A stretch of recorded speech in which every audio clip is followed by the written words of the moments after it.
st1100 Pan-European. This one was in for MOT repairs. It has had front fork seals, front and back brake pads,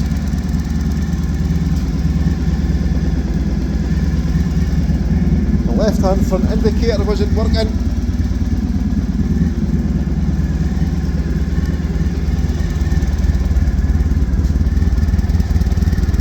and it needed a new rear shock as well.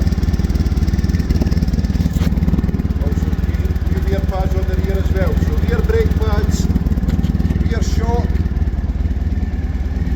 front brake pads both sides, and fork seals